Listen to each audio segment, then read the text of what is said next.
पद्मनाभ स्वामी मंदिर देश का ही नहीं बल्कि दुनिया का सबसे अमीर टेम्पल 12 खरब की संपत्ति वाला एक ऐसा मंदिर जो भारत के केरल में स्थित है। पर क्या ये वाकई कोई ऐसा रहस्यमय मंदिर है जिसके वॉल्ट बी दरवाजे को खोलने पर हैरी पॉटर फिल्म का कोई 3 मुंह वाला कुत्ता आकर आपको काट जाएगा, या ये दुनिया भर के नेताओं का रिजर्व बैंक ऑफ भ्रष्टाचार है? जानेंगे इस वीडियो में।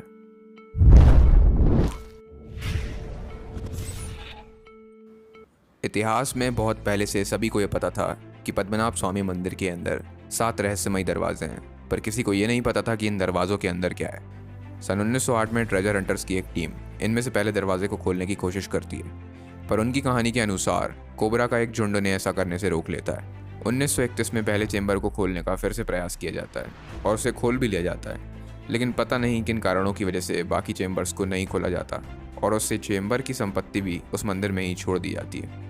80 साल बाद इंटेलिजेंस ब्यूरो के एक ऑफिसर डी.बी. सुंदर राज हाईकोर्ट में ये रिक्वेस्ट करते हैं कि पद्मनाभ स्वामी मंदिर की संपत्ति को सार्वजनिक कर देना चाहिए। हाईकोर्ट इस बात को मान लेता है और 30 जून 2011 को 7 ट्रेजर हंटर्स की एक टीम ABCDEFG नाम के 7 वॉल्ट्स में से 6 को खोलने में सफल होती है, पर एक को खोलने में असफल दिखाई देती है। इन 6 वॉल्ट्स में 120,000 करोड़ रुपए या कहें 12 खरब की संपत्ति पाई जाती है।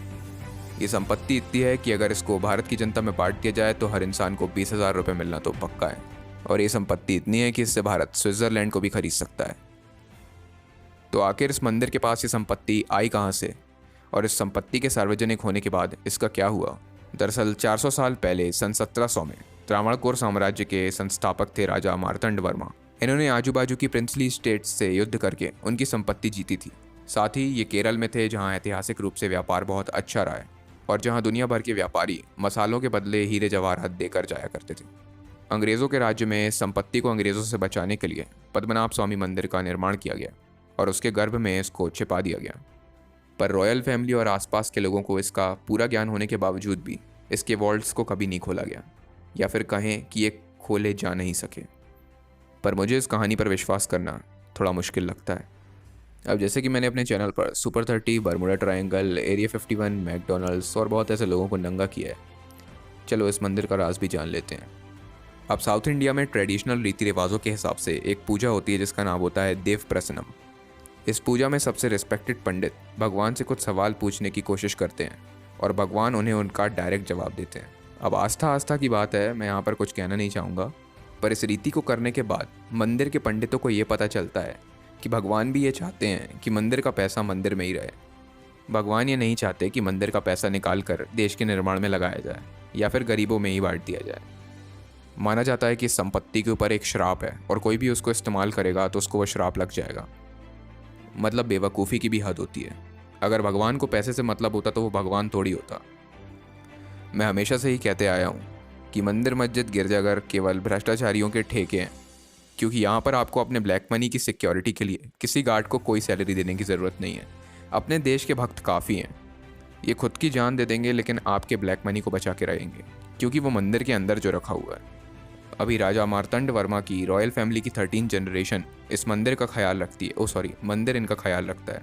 आज से 10 साल पहले जब तक ये संपत्ति सार्वजनिक नहीं की गई थी तब तक ये रॉयल फैमिली की ही थी और यही लोग इसको खर्च कर रहे थे और दुनिया को ये बता के रखे थे कि ये कोई रहस्यमय दरवाज़ों के अंदर कैद है जिसको खोला नहीं जा सकता, क्योंकि भक्त तो भक्त है, इनको क्या ही पता है। यूट्यूब में पद्मनाभ स्वामी टेम्पल को लेकर जितने भी वीडियोस हैं वो सब ये जस्टिफाई करने के पीछे तुले हुए हैं कि इस टेम्पल के वॉल्ट बी के पीछे कोई ऐसी रहस्यमय ताकत है जिसको डिस्टर्ब किया गया तो अच्छा नहीं होगा। मंदिर के पुजारियों का ये मानना है कि अगर वॉल्ट बी को खोला गया तो सुनामी या भूकंप जैसी कोई चीज़ आएगी या प्रलय भी आ सकता है। पर मेरे हिसाब से ये सभी बातें 100% झूठ हैं, क्योंकि वॉल्ट बी के ना खुलने के पीछे केवल 2 ही एक्सप्लेनेशन हो सकते हैं। इसके पीछे सबसे अच्छा और साइंटिफिक एक्सप्लेनेशन ये है कि वॉल्ट बी की दूसरी तरफ पानी भरा हुआ है। वॉल्ट बी का दरवाज़ा हो सकता है कि पद्मनाभ स्वामी मंदिर के कुंड से कनेक्टेड हो, क्योंकि इस कुंड में इतना सारा पानी भरा हुआ है। उस पानी के प्रेशर की वजह से इसको खोल पाना बहुत ही ज़्यादा मुश्किल है, और अगर इसको अपनी तरफ खोला जाता है तो भी पानी मंदिर के गर्भ में भर जाएगा। इस मंदिर के अंदर पानी भर जाने से जो भी खजाना ढूंढने आया है वो इसी में डूबकर मर जाएगा, और मेरे ख्याल से इस खजाने को बचाने के लिए ही ये किया गया था, जिसमें यदि कोई भी लुटेरा उस खजाने को लूटने आए तो पहले दरवाजे को खोलकर खुश हो जाए और बाकी दरवाज़ों को खोलने का जब प्रयास करे तो दूसरे दरवाजे को खोलते साथ ही वो और उसकी पूरी टीम उस मंदिर के अंदर ही दफन हो जाए। दूसरा एक्सप्लेनेशन एक कंस्पिरेसी थियरी है जो ये कहती है कि इस मंदिर का दूसरा दरवाज़ा खुल चुका है या फिर आसानी से खोला जा सकता है, पर बाहर की दुनिया को ये बताया जाता है कि ये बंद है क्योंकि इसमें दुनिया भर के नेताओं का ब्लैक मनी रखा हुआ है। नेता और मंदिर का प्रशासन साथ में मिलकर भ्रष्टाचार करते हैं और वॉल्ट बी में लाकर अपनी पूरी काली संपत्ति रख देते हैं। ये स्विस बैंक से बहुत अच्छी जगह है बिकॉज यहाँ पर किसी को ब्लैक मनी की होने का कोई शक नहीं होता। तो अपने ब्लैक मनी का गोल्ड खरीद लो और उसे जाकर मंदिर के वॉल्ट बी में रख दो, जिससे फ्यूचर में आपके कभी पकड़े जाने की स्थिति उत्पन्न हो तो आप ये कह सको कि वो तो मंदिर की संपत्ति है, और अगर ना हो तो धीमे धीमे उसको ठिकाने लगा दो। अभी कुछ समय पहले एक खबर आई थी कि मंदिर की संपत्ति में से 189 करोड़ रुपए की संपत्ति गायब हो जाती है। ये पैसा कौन ले गया, कहाँ ले गया, उसका आज तक कोई अता पता नहीं चला है।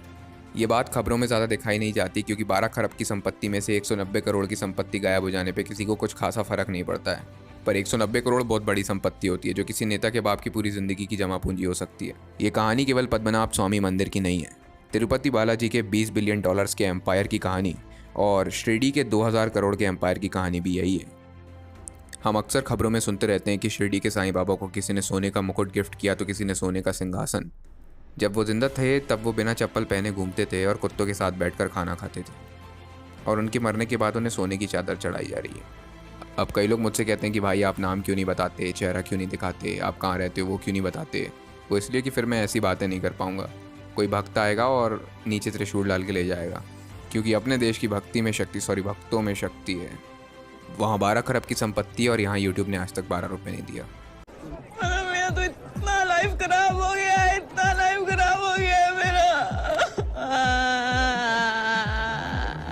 तो मेरी आपसे बस यही रिक्वेस्ट है कि आप मंदिर में दान देने से अच्छा किसी गरीब को दे दें। छोटे मंदिर में अगर आपकी श्रद्धा हो तो दे सकते हैं, लेकिन बड़े में तो बिल्कुल नहीं। मेरे सब्सक्राइबर्स ने ये वीडियो रिक्वेस्ट किया था तो भाई ये रही। और मैं ये भी जानता हूँ कि मेरे कुछ सब्सक्राइबर्स मेरी आवाज़ में केवल हॉरर कंटेंट देखना पसंद करते हैं, तो मैं आपके लिए भी जल्दी वीडियोस ला ही रहा हूँ। ये क्या लगा रखा है यार, पैरानॉर्मल एक्टिविटीज़, पैरानॉर्मल फिनोमेना, भूत भूत भूत। और आखिर में मैं इस वीडियो को अपने दिल का दुख बयां करके कंक्लूड करना चाहूँगा कि वॉच टाइम पहुँचा मिलियंस में और लाइक्स भी हुए हज़ारों।